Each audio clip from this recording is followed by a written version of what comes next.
There have been many stories of alien abductions over the years, and while some are likely hoaxes or exaggerations, others remain unexplained. One such story is that of Sarah, a young woman who claimed to have been abducted by aliens. Sarah lived in a small town in the middle of nowhere, surrounded by vast fields and forests. She had always been interested in the paranormal and had read countless books on the subject. However, she never expected to have a close encounter of her own. One night, while she was driving home from a friend's house, Sarah saw a bright light in the sky.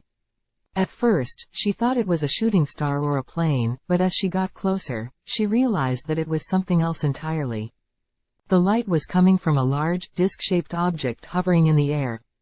It was completely silent, and Sarah felt a strange sensation wash over her as she stared at it. Suddenly, the object shot a beam of light at her car, and Sarah felt herself being lifted off the ground. The next thing she knew, she was inside the object, surrounded by strange beings. They were tall and thin, with large heads and black, almond-shaped eyes. They communicated with her telepathically, telling her that they had been studying humans for centuries and that they wanted to learn more about her. Sarah was terrified, but she tried to stay calm and answer their questions. They asked her about her life, her thoughts, and her feelings.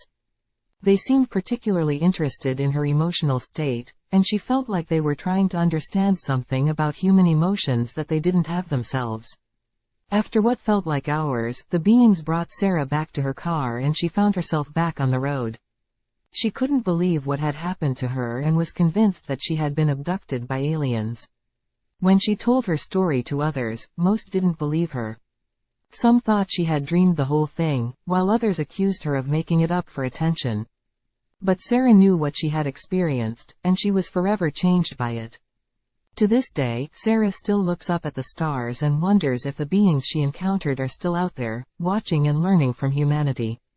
The experience was both terrifying and fascinating, and it remains one of the most unforgettable moments of her life.